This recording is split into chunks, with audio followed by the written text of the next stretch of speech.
A partir de agora, você reza refletindo o Evangelho do Dia, com Monsenhor Lucas Batista.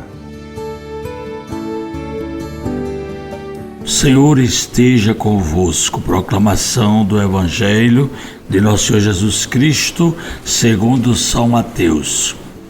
Conclusão do capítulo 7, do versículo 21 a 29.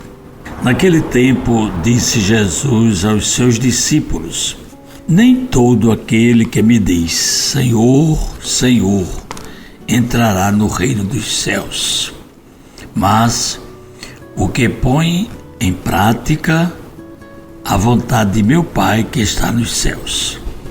Naquele dia muitos vão me dizer: Senhor, Senhor, não foi em teu nome que profetizamos? Não foi em teu nome que expulsamos demônios? Não foi em teu nome que fizemos muitos milagres? Então Jesus lhes dirá publicamente: jamais vos conheci. Afastai-vos de mim, vós que praticais o mal. Portanto, quem ouve estas minhas palavras e as põe em prática é como um homem prudente que edificou a sua casa sobre a rocha. Caiu a chuva, vieram as enchentes, os ventos deram contra a casa, mas a casa não caiu, porque estava construída sobre a rocha.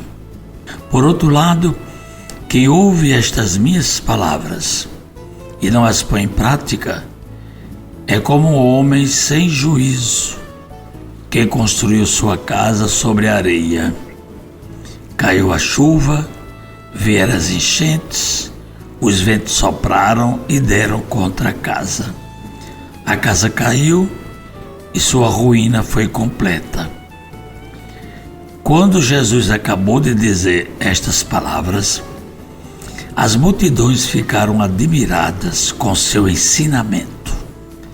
De fato, ele as ensinava como quem tem autoridade, e não como os escribas e os mestres da lei. Palavra da salvação.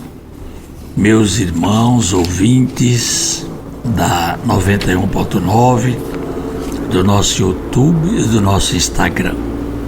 Estamos, portanto, com esse texto de hoje, concluindo o Sermão da Montanha, que é um dos maiores discursos que Jesus pronunciou pelos evangelhos que nós conhecemos.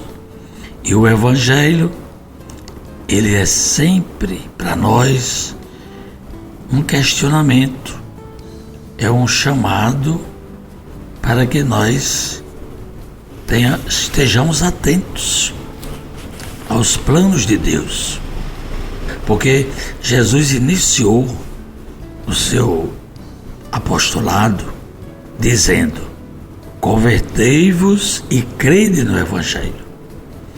Então essa palavra do Evangelho sempre vai ser para nós um convite à conversão e uma mudança de vida,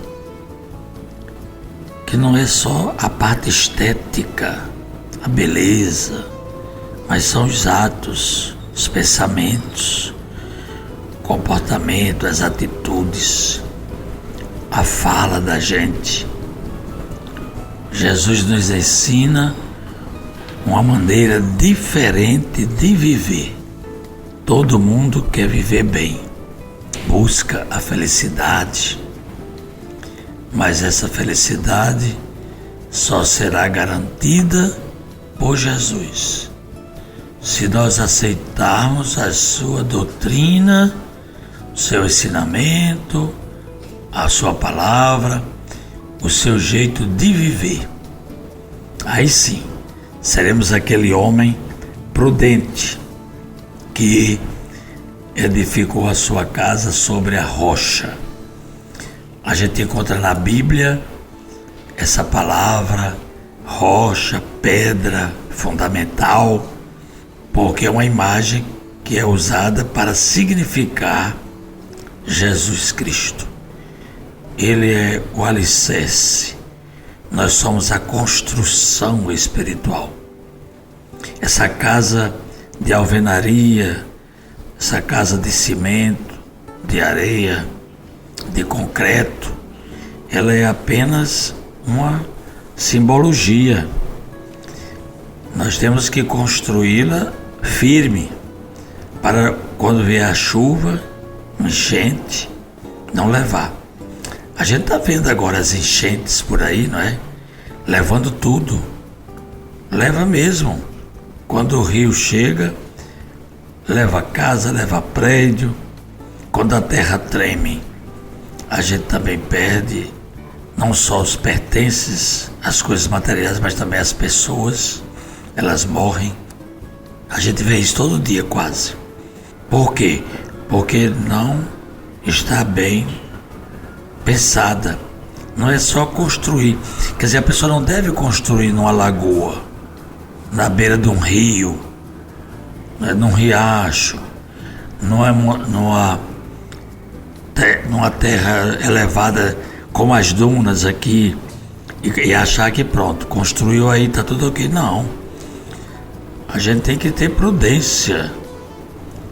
E para isso teria que ter os organismos sociais para nos ajudar, nos indicar. De vez em quando a gente encontra nas BRs umas placas dizendo assim: se for construir à beira da estrada, consulte o DENIT, que é um órgão do governo federal para dar licença a essas construções. Então olha aí, já é um alerta. É claro que isso devia ter sido antes.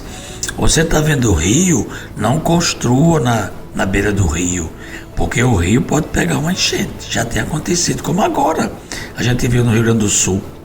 Então, o que é que Jesus quer dizer com isso, com essa imagem, com essa realidade? É que nós também devemos construir o reino de Deus na rocha que é Jesus.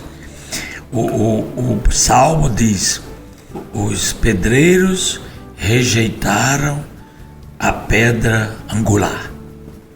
Essa pedra angular é Jesus. Ele foi rejeitado, ninguém quis. Por isso que a humanidade está desse jeito, está toda perdida. E o que é que vai haver no final? O Evangelho foi bem claro. Quando a gente chegar diante de Deus, nós profetizamos, nós rezamos, nós ensinamos, nós expulsamos demônio. Jesus vai dizer: não conheço ninguém. Pode se afastar de mim, vocês que praticaram o mal. Porque só é o que a gente vê na face da terra, o mal vencendo o bem. Estão até fazendo lei agora para justamente estragar a vida das pessoas. Você pode usar droga, não é? E aí a gente que é da igreja, que vive fazendo Fazenda Esperança para poder colocar as pessoas que são drogadas para se recuperarem, aí com essa lei, que então ninguém vai dar conta, mas é o mundo todo, não é? E os crimes, e a violência, e aí pronto, chegamos ao final da desgraça. Deus não quer isso. Ele quer que o homem seja inteligente, prudente, construa a sua casa sobre a rocha. Quando Jesus terminou de fazer esse discurso, que é o plano pastoral de toda a igreja no mundo, é esse evangelho de hoje, os 3 capítulos, o Sermão da Montanha. Quando Jesus terminou de falar, o povo simples daquela época disse assim: esse homem ensina de uma forma admirável. Ele ensina com toda a autoridade que ele tem. Ele ensina mais do que os mestres da lei, do que aqueles que vivem nos tribunais fazendo leis, aqueles que vivem nos congressos. O povo naquele tempo entendeu tudo que Jesus tinha dito. Então, por que é que a gente não leva em conta isso? Por que é que a gente não vai agora seguir o que nós recebemos como mensagem? Não basta simplesmente palavra, é precisa ação. Estamos construindo nossa casa sobre a rocha ou sobre a areia? Essa deve ser a grande pergunta. A nossa vida está sendo sustentada em Deus ou por nós mesmos, pelo nosso querer, pela nossa vontade? O que foi que Jesus fez? Foi o primeiro a entregar a sua vida pelo reino de Deus, porque ele cumpriu plenamente a vontade do Pai. Então, vamos seguir os passos de Jesus. Agora, rezemos dizendo: ó Jesus, vem ajudar-nos a edificar nossa vida sobre alicerce sólido, que é a tua própria pessoa e teus ensinamentos. Queremos viver em íntima comunhão contigo, com o Pai e com o Espírito Santo. Amém. Acabamos de ouvir São Mateus, capítulo 7, do versículo 21 a 29. Você ouviu o Evangelho do Dia, com Monsenhor Lucas Batista.